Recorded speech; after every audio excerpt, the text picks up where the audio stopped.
Eu sou Hank Harper, 38 anos, um engenheiro de construção de pontes que passou os últimos 4 anos trabalhando por toda a Steel Alemanha. Neste momento, estou ao volante de um carro alugado recém-saído do aeroporto, acelerando pela rodovia em direção ao Ohio. Não contei a ninguém que estava vindo, sem ligações, sem mensagens. Por quê? Porque queria que fosse uma surpresa. Porque tinha medo de que, se dissesse em voz alta, a saudade me quebraria antes mesmo de eu chegar em casa. Durante 4 anos, vivi como uma máquina, construindo enormes pontes ao longo do Reno, mas na minha mente havia apenas uma ponte que importava, a que finalmente me levaria de volta a Aubrey, minha filha, meu próprio sangue, Aubrey Harper. Só de pensar no nome dela, meu coração acelera. 4 anos separados. Ela agora tem 10 anos. A última vez que a vi, ela mal tinha 6. Aqueles enormes olhos redondos transbordando de lágrimas, agarrando minhas pernas como se soltar me fizesse desaparecer para sempre. Essa memória ainda é cortante, dolorosa, como no dia em que aconteceu. Lembro-me perfeitamente. Aeroporto de Cleveland. Aubrey chorando, sua vozinha quebrando a cada soluço, desesperada e crua, como se seu pequeno coração estivesse se despedaçando. Papai, por favor, não me deixe. Eu quero ir com você. Ela segurou as pernas da minha calça, lágrimas encharcando suas bochechas gordinhas. Eu tive que desviar o olhar e andar, cada passo mais pesado que o anterior, lutando contra o impulso de me virar e pegá-la nos braços mais uma vez. Se eu tivesse feito isso, talvez nunca tivesse embarcado naquele avião. Foi a escolha mais difícil que já fiz, mas disse a mim mesmo que era pelo futuro. Um emprego melhor, um salário melhor, para que um dia eu pudesse dar a ela uma vida sem necessidades. Agora, depois de 4 longos anos, estou de volta. O avião pousou à meia-noite. Eu aluguei um carro e dirigi direto para Ohio. As estradas familiares parecem estranhas esta noite, porque o vento está tão frio. As árvores passam pelas janelas como fantasmas, correndo por minhas memórias. Na minha cabeça, Aubrey está cristalina. Quão alta ela está agora? Ela ainda ama sorvete de chocolate? Ela se lembra de mim? Eu sorrio para mim mesmo, mas o sorriso desaparece rapidamente quando penso nas raras videochamadas. Mamãe sempre adiava. Ela está dormindo. Ela está fazendo lição de casa. As fotos que ela enviou estavam embaçadas. O sorriso de Aubrey parecia forçado. Eu disse a mim mesmo que era a internet ruim, que ela estava apenas tímida com a câmera. Mas no fundo, uma leve inquietação começou a crescer. Está tudo bem. Estou aqui agora. Vou abraçá-la forte e compensar tudo. O carro para em frente à antiga casa dos meus pais nos arredores da cidade. E está tarde, mas não consigo esperar até amanhã. Meu coração está acelerado enquanto desligo o motor e saio. O ar parece anormalmente frio, envolto em uma névoa espessa e estranha. A casa está engolida pela escuridão, sem luzes em lugar nenhum. Estranho. Meus pais sempre ficavam acordados até tarde assistindo TV. E Aubrey definitivamente ainda estaria acordada. Eles estão fora? Não. Eu não contei a ninguém que estava vindo, mas alguém deveria estar em casa. Um vento gelado agita as folhas. Os pelos do meu braço se arrepiam. Eu caminho até a porta e chamo suavemente. Mamãe, papai, Aubrey, estou em casa. Tem alguém aí? Nenhuma resposta. Eu toco a campainha repetidamente. O sino ecoa na noite, mas a casa permanece em silêncio. Um medo sufocante sobe pela minha garganta. Algo está errado. Eu procuro em meu bolso a chave reserva, a que carreguei como um talismã todos esses anos. Mãos tremendo. Eu a deslizo, viro-a. A porta se abre e eu entro. Está completamente escuro e frio, como se estivesse entrando em um túmulo. O ar é pesado, estagnado, espesso com mofo, sem sinais de vida, sem TV, sem cheiro de comida, sem um leve brilho vindo da cozinha. Eu chamo mais alto, minha voz ecoa pelo corredor vazio, respondida apenas pelo seu próprio eco. Eu acendo as luzes e examino a sala de estar, o sofá velho, a mesa de jantar coberta de poeira. Ninguém. Lawson, Cassidy, Aubrey. Onde eles estão? Eu corro para o quarto de Aubrey. rezando para que ela esteja dormindo. A cama está vazia, lençóis frios. O pânico arranha meu peito. Para onde todos foram? Por que a casa está tão aterradoramente vazia? Eu me virei para sair e perguntar aos vizinhos. Então, no silêncio mortal, um som fraco flutua da parte de trás da casa. Um soluço fraco e quebrado, abafado como se alguém estivesse tentando sufocar uma dor insuportável. Meu coração para. O que foi isso? Um animal ou uma pessoa? Eu congelo e ouço. Vem de novo, mais claro agora. Um gemido sufocado e desesperado vindo da direção do velho porão. O terror explode dentro de mim, o sangue rugindo em meus ouvidos. Eu me viro e me dirijo para a parte de trás da casa, cada passo pesado, segurando meu telefone como uma arma. Cada passo coincide com a batida frenética do meu coração. O que está esperando lá embaixo? Por que esse choro soa tão cheio de agonia? Eu me aprofundei na parte de trás da casa, passando pelo corredor escuro que levava à cozinha. O choro ficou mais claro, não mais vago. Agora era uma respiração irregular e trabalhosa, quebrada e fraca na escuridão, como se alguém estivesse lutando para respirar através de uma dor insuportável. Cada suspiro perfurava meu coração como uma faca. Um suor frio escorreu pela minha coluna. Eu pausei por um segundo, tentando me estabilizar. Calma, Hank. Provavelmente é apenas um rato ou algo assim. Eu disse a mim mesmo, mas meu instinto gritava o contrário.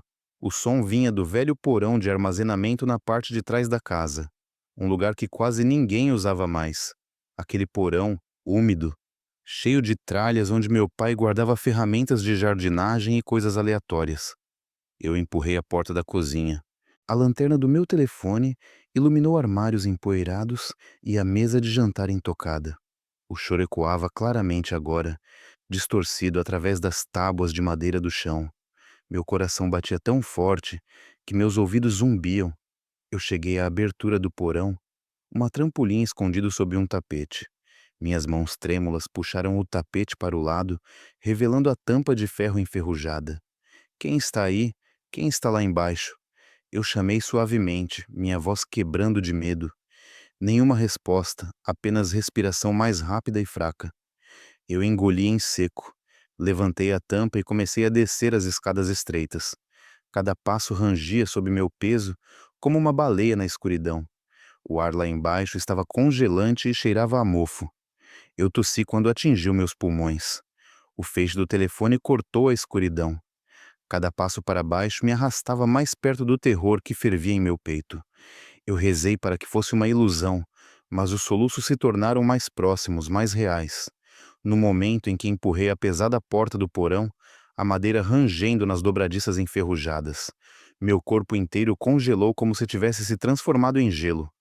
A visão que me atingiu era tão horrível que quase gritei.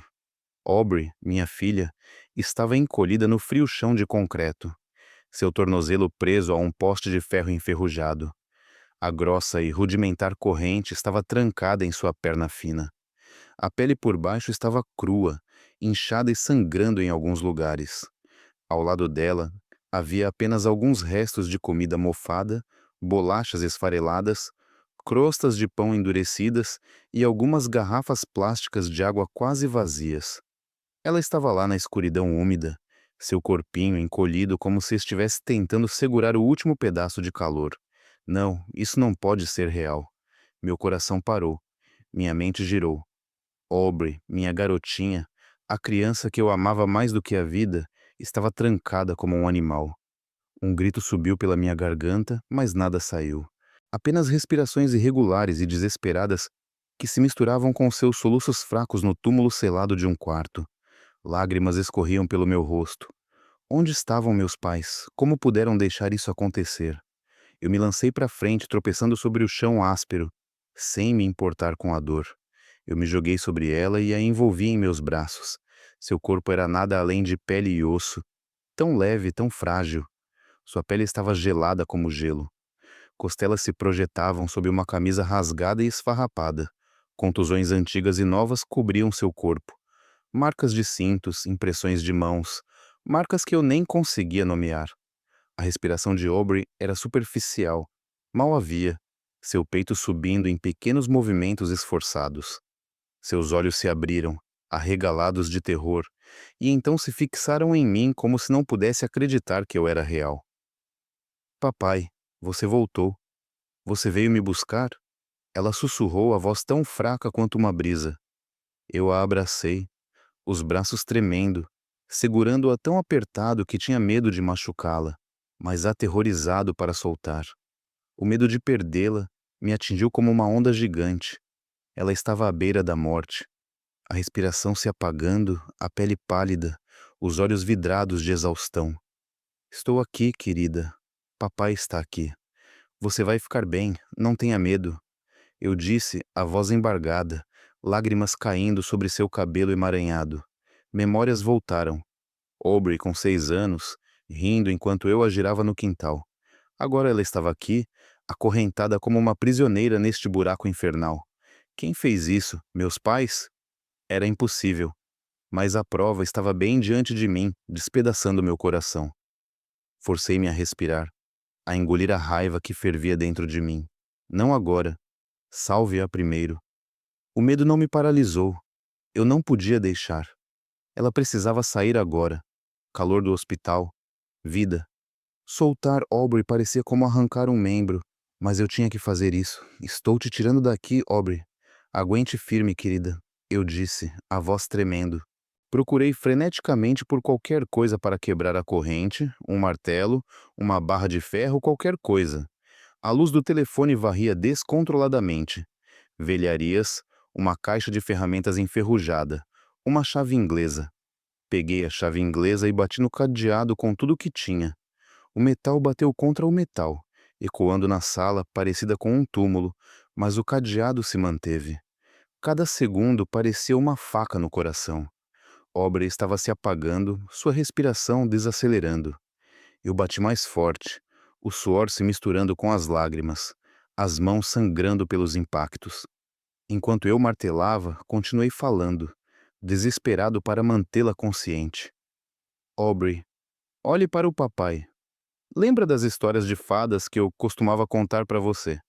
Chapeuzinho Vermelho, a sua favorita. Me conte de novo como ela derrotou o lobo.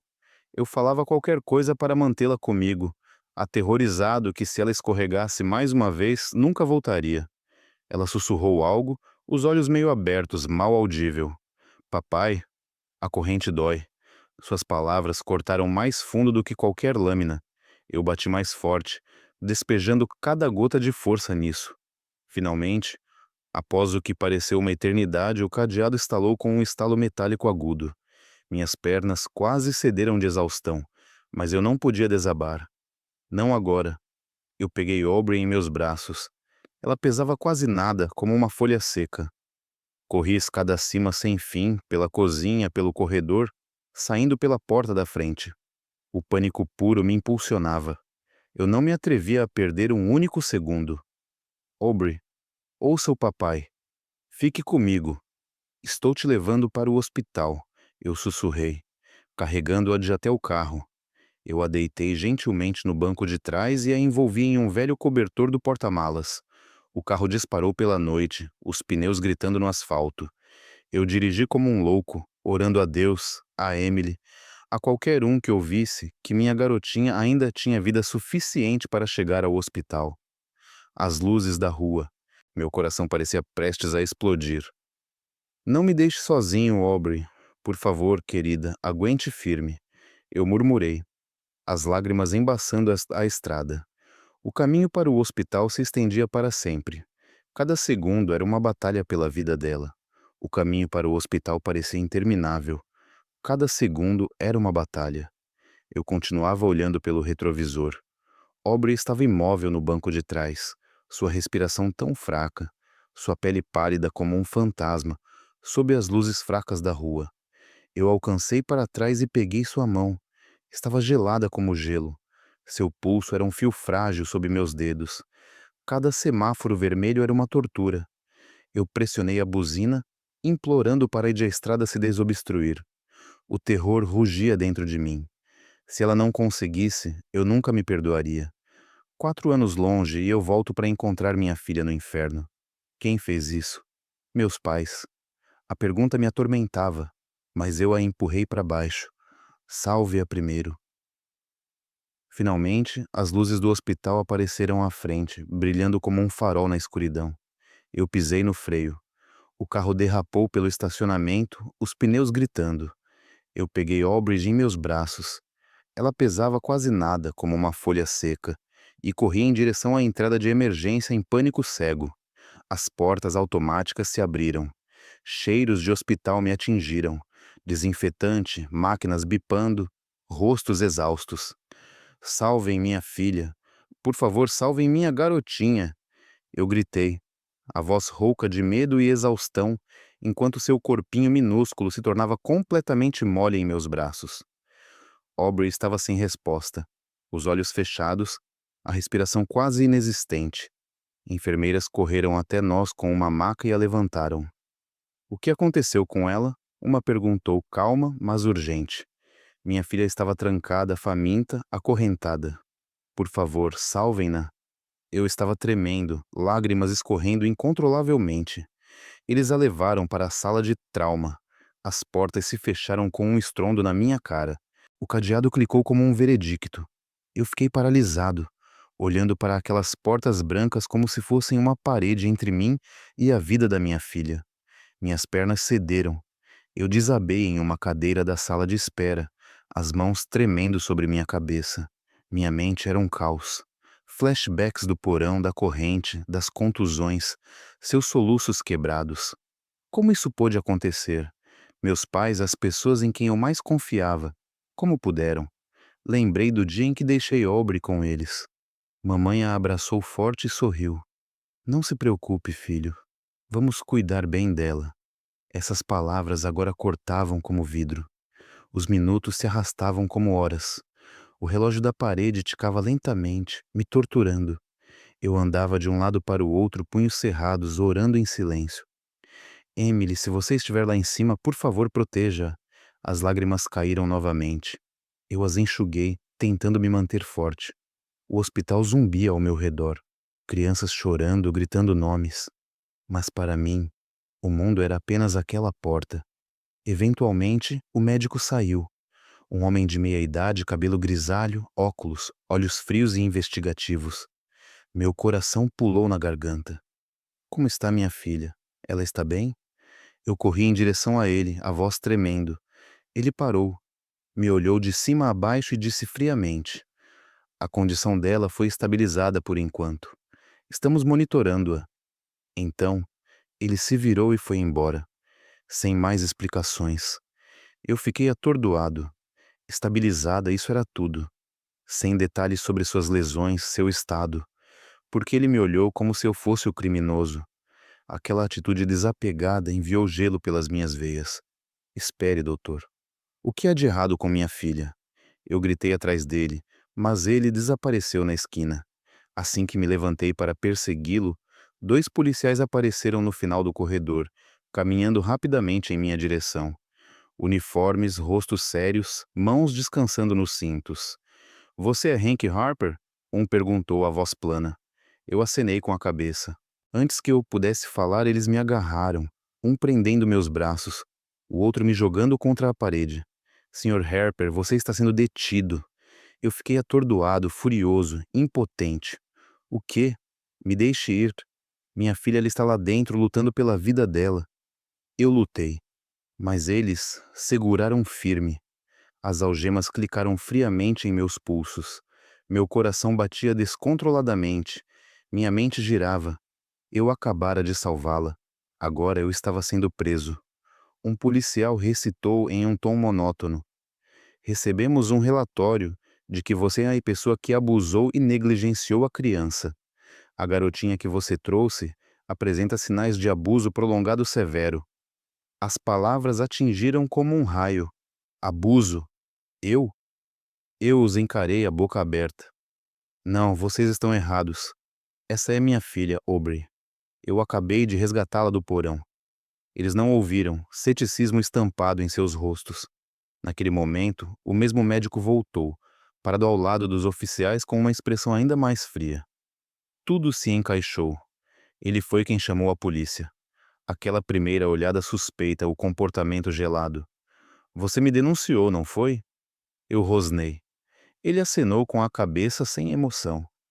Com base nas lesões da criança, somos obrigados por lei a relatar suspeitas de abuso.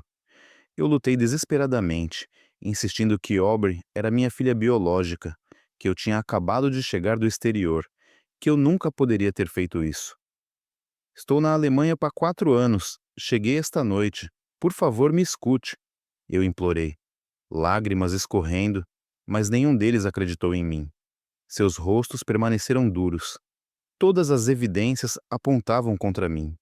Um homem estranho trazendo uma criança gravemente ferida no meio da noite. Sem documentação, sem uma história clara. Eu parecia exatamente com o abusador. Roupas desarrumadas, mãos ensanguentadas de quebrar a corrente, rosto pálido de pânico. Em desespero, exigi que eles vasculhassem minha bolsa em busca de provas. Minha bolsa está no carro. Passaporte, passagem de avião, verifique, eu gritei. Um oficial olhou para seu parceiro, acenou com a cabeça e foi até meu carro no estacionamento. Ele voltou com a bolsa exata que descrevi, empoeirada da longa viagem. Eles a vasculharam ali na minha frente e na do médico.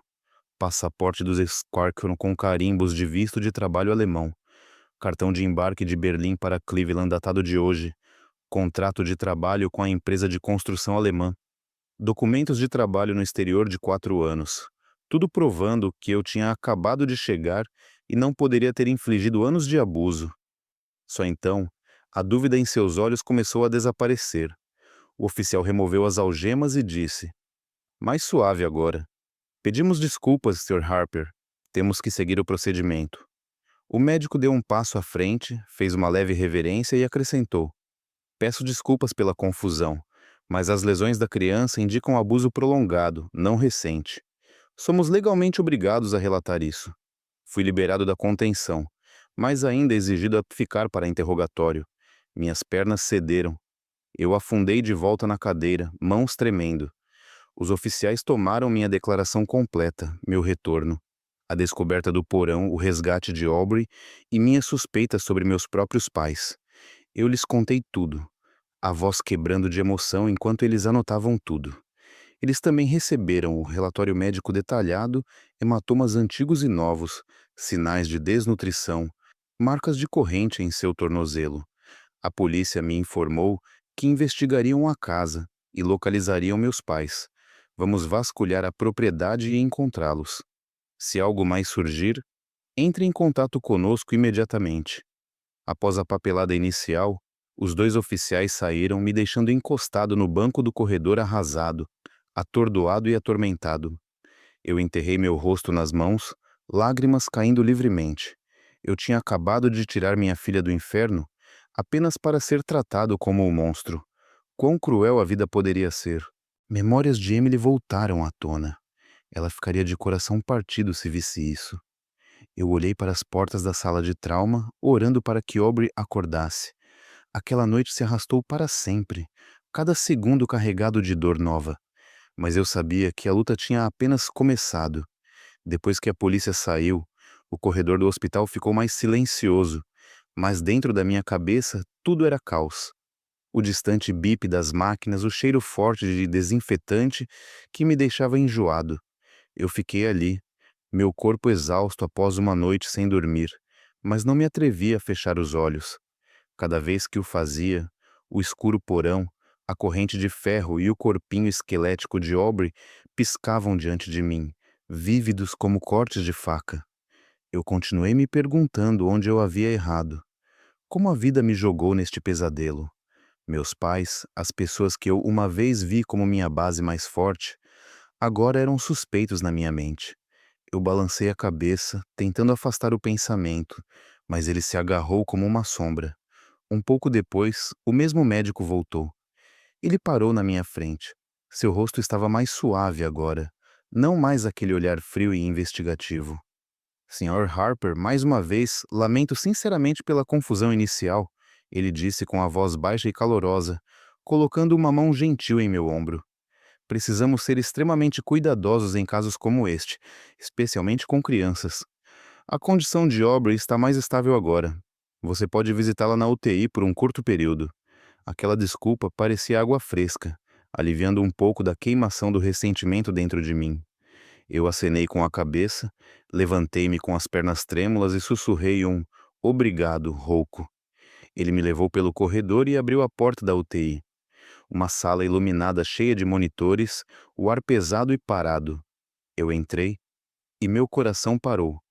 Lá estava Aubrey, perdida em um sono induzido por drogas na cama hospitalar branca, linhas de quarto me correndo em seu bracinho minúsculo. Seu rosto ainda estava mortalmente pálido, bochechas afundadas, mas sua respiração estava mais estável agora, seu peito subindo e descendo suavemente sob o fino cobertor. O monitor cardíaco bipava em um ritmo constante, uma frágil garantia. Essa estabilidade temporária trouxe tanto alívio quanto agonia. Alívio por ela estar viva e respirando. Agonia pelos hematomas ainda visíveis em seus braços e pescoço. Lembranças cruéis do inferno que ela havia suportado. Eu caminhei até seu leito, pernas pesadas, como se estivesse atravessando lama. Filha, eu sussurrei, a voz quebrando. Sentei-me e peguei sua pequena mão na minha. Era macia, mas gelada como gelo. Tão fina, tão frágil. Não a mão gordinha que eu costumava segurar enquanto caminhávamos no parque. Lágrimas caíram novamente, pingando em sua pele. Sinto muito, Aubrey. Papai voltou tarde demais, eu sussurrei, apertando gentilmente, aterrorizado que se eu soltasse, ela escorregaria para longe para sempre. A UTI estava silenciosa, exceto pelos aparelhos e sua respiração fraca. Eu fiquei ali assistindo-a dormir, e velhas memórias voltaram como um filme em câmera lenta, me arrastando para o passado. Eu me lembrei da noite em que Emily morreu logo após um parto difícil. Estava chovendo muito no hospital de Cleveland.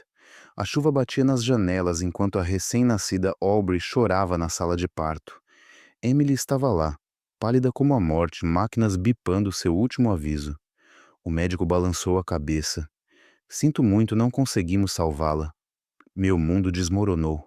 Eu caí de joelhos ao lado de sua cama, segurando sua mão fria.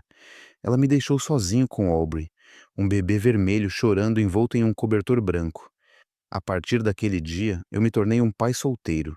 Eu a trouxe para casa, aprendi a misturar fórmula, trocar fraldas, balançá-la para dormir no meio da noite. Naqueles primeiros dias eu chorava sozinho, olhando para ela e sentindo falta de Emily. Emily, o que eu faço agora? Eu sussurrei para nossa foto de casamento na mesa. Eu trabalhava na construção durante o dia, coberto de poeira, surdo pelo barulho das máquinas, e depois voltava para segurar minha filha, contando-lhe contos de fadas até que ela adormecesse. Algumas noites eu ficava acordado com um bebê febril, andando pela sala cantando canções de ninar encharcado de suor, mornings correndo com ela para a escola na chuva, segurando os guarda-chuvas sobre ela enquanto eu me molhava, sorrindo. Seja boa hoje, tá? Papai vai trazer sorvete quando voltar para casa. A vida era difícil, dinheiro apertado, tempo curto, mas era cheia de amor. Aubrey cresceu em meus braços, iluminando-se sempre que eu entrava pela porta, correndo para me abraçar. Uhul, papai está em casa. Aqueles momentos eram tesouros. A razão pela qual eu continuei depois de perder Emily. Então veio o trabalho na Alemanha. Um enorme projeto de ponte em Berlim. 3 vezes o pagamento. Eu agonizei por semanas, deitado acordado, olhando Aubrey dormir ao meu lado, o coração apertando. Como eu poderia deixá-la? Ela precisava do pai todos os dias, mas a promessa de um futuro melhor, sem mais dificuldades, me forçou a dizer sim. Papai só vai ficar fora por 4 anos, querida. Eu voltarei e seremos felizes. Eu sussurrei na noite antes de partir. Deixei Aubrey com meus pais, inquieto, mas dizendo a mim mesmo que eles eram os avós dela. Ninguém a amaria mais. Papai bateu no meu ombro. Não se preocupe, filho. Nós cuidaremos dela como se fosse nossa. Mamãe abraçou Aubrey apertado. Você ficará com a vovó e o vovô. Nós vamos garantir que você tenha tudo. Eu acreditei neles. Eles eram família. Eu não tinha outra escolha. Em Berlim pensei nela todos os dias. No meu frio e pequeno apartamento, Olhava fotos de Aubrey no meu telefone e sorria para mim mesmo. Todo mês, eu enviava dinheiro para casa. Cada euro que eu conseguia economizar, esperando que comprasse boas refeições, novos livros, roupas quentes para ela. Ela está crescendo tão rápido, não está? Eu me perguntava. Aqueles raros telefonemas eram minha tábua de salvação. Mas agora, sentado ao lado da cama do hospital segurando sua mão frágil, percebi que nunca tinha ouvido Aubrey dizer que estava feliz. Tudo vinha através dos meus pais. Aubrey está ótima, não se preocupe, mamãe diria com a voz alegre, mas de alguma forma forçada. Toda vez que eu pedia para fazer uma videochamada com Aubrey, Cassidy encontrava uma desculpa. Ela está dormindo, ela está estudando, ela está cansada. Vamos fazer isso amanhã. Ela não está se sentindo bem hoje. Eu acreditei nela porque estava ocupado, porque estava longe. As fotos que Cassidy enviava eram sempre estranhamente semelhantes. O mesmo ângulo da sala de estar. Aubrey em pé, rígida, sorriso forçado, como se tirado apenas para marcar um item na lista. Eu pensava que a vovó simplesmente não era boa com câmeras.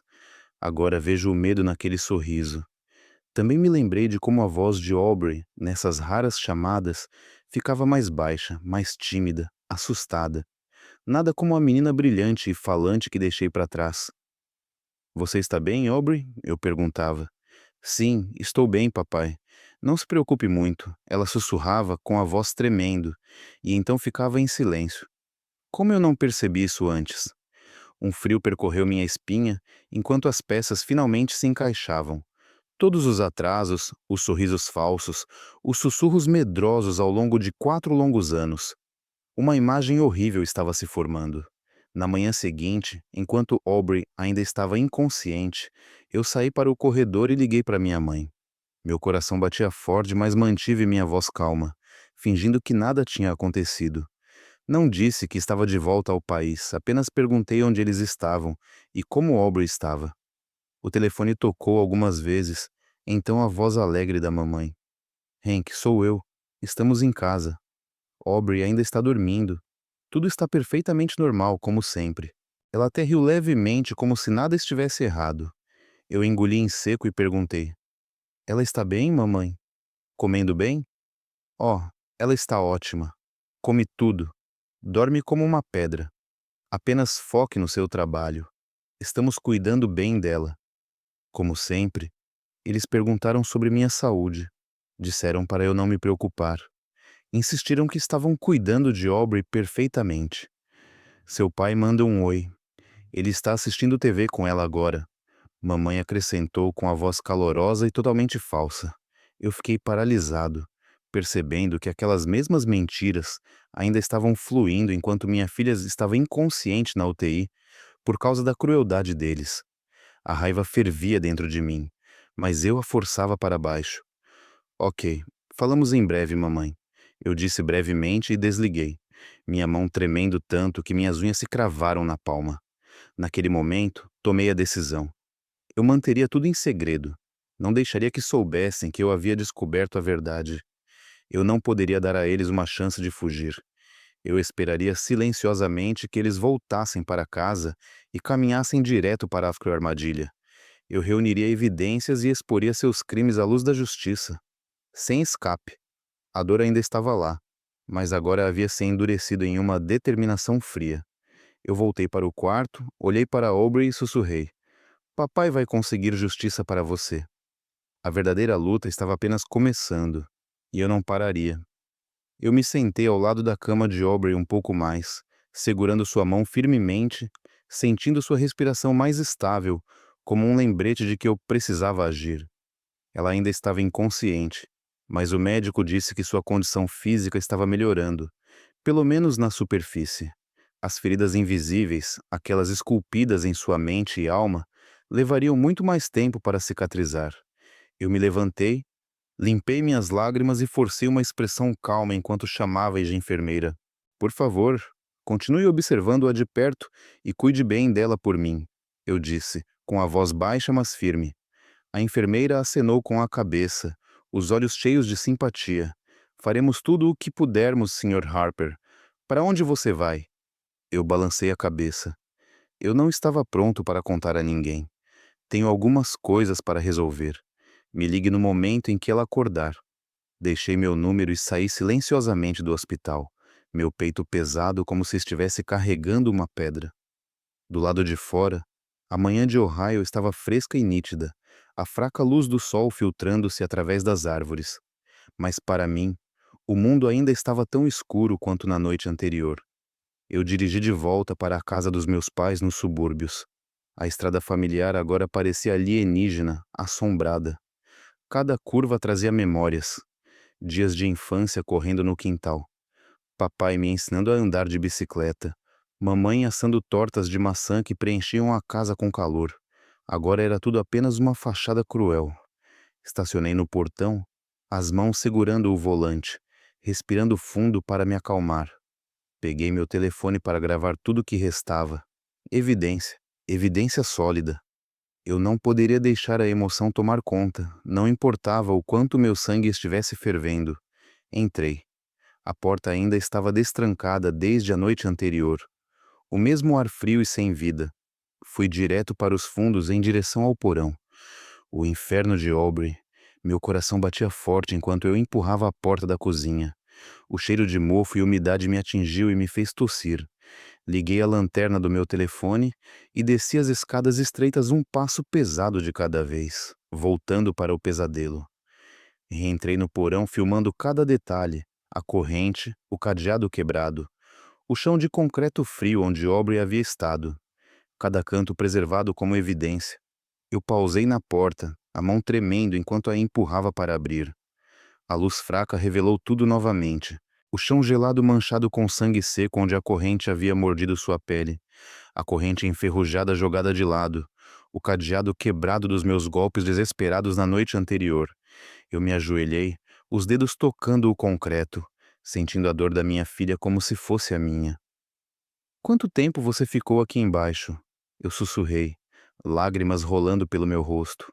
Liguei a câmera e gravei tudo. A corrente marcada de suas lutas, o cadeado retorcido, o chão coberto de migalhas de comida mofada e água parada. Filmei o exato lugar onde ela havia se encolhido, o canto úmido, onde ela deve ter chorado silenciosamente noite após noite. Cada canto escuro, cada caixa empoeirada, tudo se tornou evidência. Cada segundo de gravação era outra faca em meu coração. Mas eu não parei. Os tribunais precisavam ver esse inferno. Quando terminei no porão, subi de volta, exausto, mas ardendo de determinação. Entrei no quarto dos meus pais e empurrei a porta gentilmente, meio esperando encontrar fantasmas. O quarto estava escuro, exalando um perfume barato misturado com poeira. Liguei a luz e congelei. Espalhados pela mesa estavam restos de compras de luxo, bolsas Gucci, sapatos Prada, um relógio Rolex, todos datados logo após minhas transferências de dinheiro.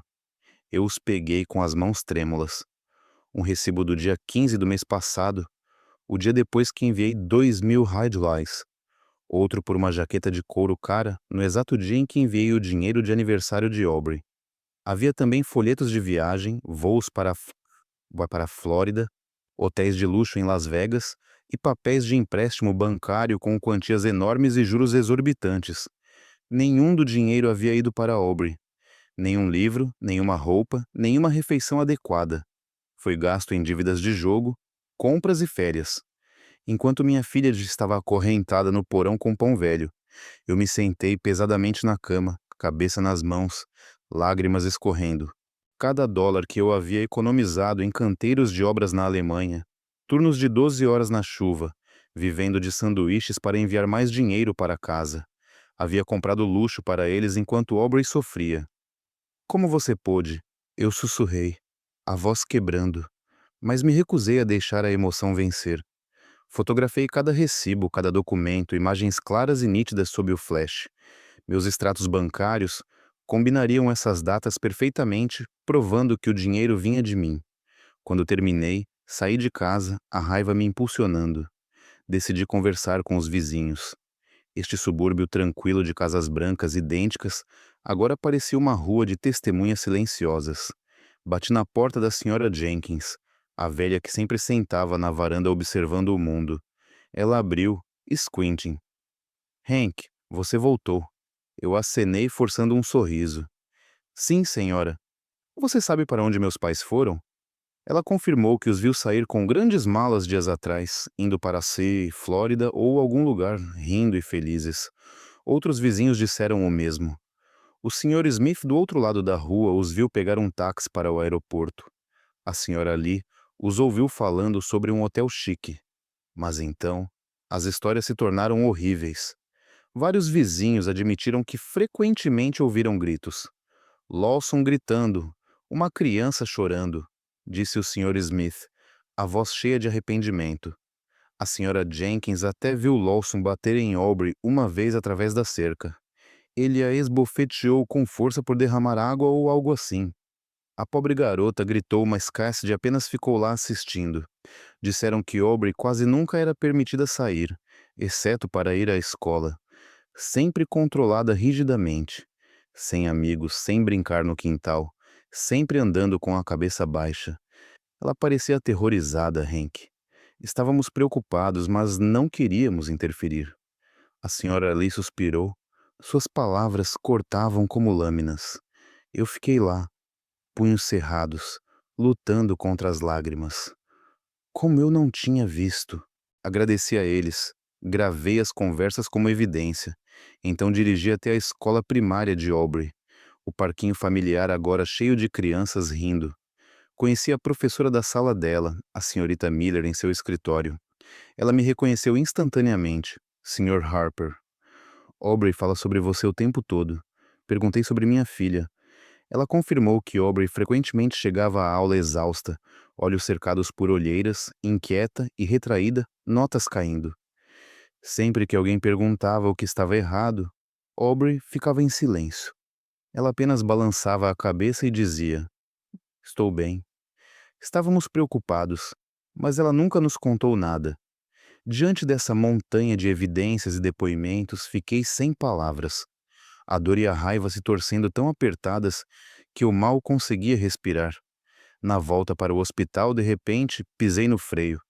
Parei e socava o volante repetidamente em um surto de desespero reprimido, arrependimento por confiar nas pessoas erradas. Como eu pude ser tão cego e a fúria tremenda de que minha filha havia sofrido em silêncio todos esses anos? Aubrey, quão forte ela deve ter sido suportando sozinha para que eu não me preocupasse. Eu chorei por ela, por mim, pela confiança que havia sido destruída. Então limpei meu rosto, respirei fundo e me preparei. Eu tinha que ser forte. As evidências estavam reunidas. Agora eu esperaria eles voltarem para casa. A confrontação estava chegando, e eu não mostraria misericórdia. Estacionei o carro e entrei no hospital com passos pesados, carregando uma sacola de comida leve que peguei no caminho. Mingau nutritivo, suco de fruta, coisas que ela costumava adorar. A enfermeira me encontrou no corredor e sorriu de forma tranquilizadora. Aubrey está acordada, Sr. Hank. Ela tem perguntado pelo pai. Meu coração pulou. Corri para o quarto, esquecendo até de dizer olá.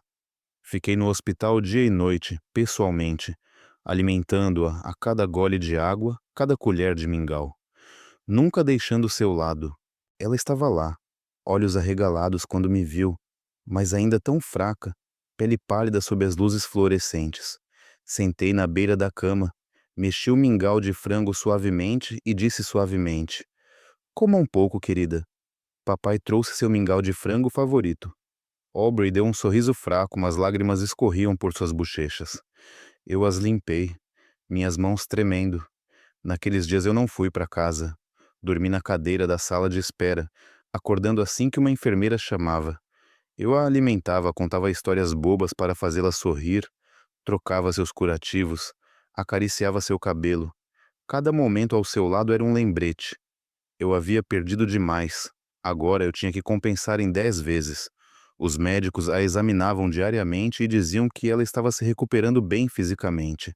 Mas eu sabia que as feridas em seu coração levariam mais tempo para cicatrizar.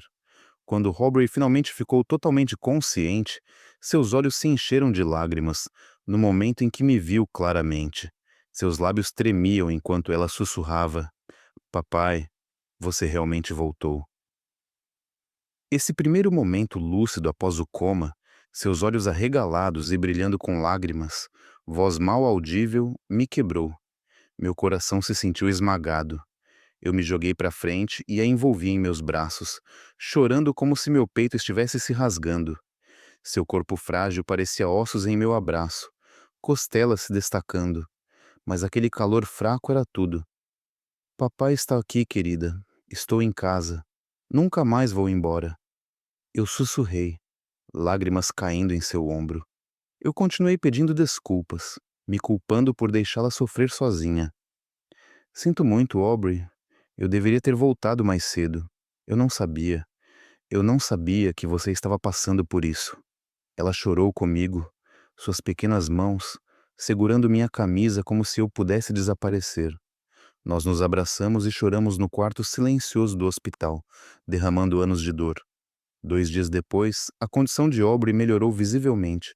Ela conseguiu se sentar contra os travesseiros e falar devagar, embora ainda estivesse muito fraca. A cor voltou às suas bochechas, seus olhos mais brilhantes, mas ela se cansava rapidamente e tinha que pausar no meio da frase. Eu me sentei ao lado dela, segurando sua mão, contando histórias antigas para fazê-la sorrir. Lembra quando fomos ao parque e você implorou por sorvete? Ela deu uma pequena risada, voz suave. Eu lembro, papai. Eu derramei tudo em suas calças naquele dia. Aqueles momentos eram preciosos, mas eu sabia que tínhamos que enfrentar a verdade. Eu sabia que reabrir as memórias seria cruel, mas eu precisava entender tudo para protegê-la completamente. Eu hesitei por muito tempo, o coração se contorcendo enquanto olhava para ela. Querida, eu preciso te perguntar algo, mas se você não quiser falar sobre isso, não falaremos. Ela acenou com a cabeça, um flash de medo em seus olhos. Quando mencionei os anos vivendo com a vovó e o vovô, Aubrey de repente começou a tremer e desabou em soluços de partir o coração, se encolhendo em uma bola sob o cobertor, ombros tremendo. Meu coração se despedaçou. Eu corri para confortá-la, esperando até que ela se acalmasse, segurando sua mão firmemente. Está tudo bem, querida, não chore. Papai está aqui. Nada pode te machucar agora. Diga-me, eu vou te proteger. Eu acariciei suas costas e sussurrei palavras suaves, como fazia nas noites em que ela tinha febre quando era uma garotinha. Levou um tempo, mas ela finalmente se acalmou, olhos vermelhos, voz tremendo. Eu estava tão assustada, papai. Aubrey começou a falar devagar, hesitante, revivendo o pesadelo. Ela disse: As primeiras semanas depois que eu fui embora, Lawson e Cassidy ainda eram gentis. Eles me levaram para a escola, me alimentaram normalmente, até contaram histórias de ninar como verdadeiros avós. No começo, eles eram legais. Papai, a vovó fez mingau. O vovô me deixou assistir TV. Mas gradualmente, as coisas mudaram. Depois de cerca de um mês, eles se tornaram frios e irritáveis, forçando-a a fazer tarefas domésticas de manhã até à noite, varrendo, lavando pratos, mesmo que ela tivesse apenas 6 anos. A comida se tornou restos, pão seco, vegetais sobras, sem carne ou peixe. Eu estava tão faminta, mas não me atrevia a reclamar. Ela sussurrou com os olhos distantes. Ela foi espancada por pequenos erros, derramando água, respondendo. Os olhos de Lawson não eram mais os de um avô. Ela descreveu uma vez em detalhes. Eu quebrei um copo, o vovô correu até mim e me bateu com seu cinto. Doeu tanto, papai. Eu chorei e chorei, mas ele não parou. Eu fiquei paralisada, segurando o lençol até que minhas articulações ficassem brancas. Aubrey gaguejou que Lawson a espancou como uma inimiga, gritando que ela não era realmente sua neta. Ele disse: Você não é meu sangue. Você é apenas um fardo. E me bateu mais forte. Essas palavras cortaram-me. Não é meu sangue. Como ele pôde dizer isso? Sempre que eles saíam em viagens ou deixavam a casa por dias, eles a trancavam no porão com apenas bolachas mofadas e um pouco de água. Uma vez, eles me deixaram lá embaixo por 3 dias. Estava completamente escuro e congelante. Eu chorei por você, papai, mas ninguém ouviu. Eles ameaçaram que se ela contasse a alguém, até mesmo a mim, ela seria trancada para sempre e nunca iria à escola novamente. O vovô disse que se eu contasse a você, ele me mataria. Eu estava tão assustada. Então, sempre que falávamos ao telefone, eu apenas dizia que estava bem. Em acessos de raiva, Lawson repetia que ela não era da família, deixando-a aterrorizada e cheia de auto-ódio. Eu pensei que talvez eu não fosse realmente sua filha, que eu era má. Então, eles me odiavam. Ela desabou, soluçando, o corpo tremendo. Eu morri por dentro a cada palavra. Eu a abracei e chorei também. Não, querida, isso não é verdade. Você é minha filha, minha própria carne e sangue. Eu te amo mais do que qualquer coisa no mundo. Eu não conseguia entender como meus próprios pais podiam ser tão cruéis, ou o que eu havia feito para fazer minha filha sofrer um inferno em meu lugar. Por que tratar sua própria neta assim por dinheiro? Porque eles me odiavam? A pergunta girava sem resposta. Naquele momento, minha dor não era mais apenas a tristeza de um pai. Havia se endurecido em uma determinação fria e inabalável de levar cada pessoa responsável à justiça. Eu secoi suas lágrimas, com a voz firme e feroz. Papai fará eles pagarem, Aubrey. Ninguém nunca mais te machucará. Ela acenou com a cabeça, os olhos ainda assustados, mas um pequeno pedaço de paz se instalou sobre ela enquanto descansava em meus braços.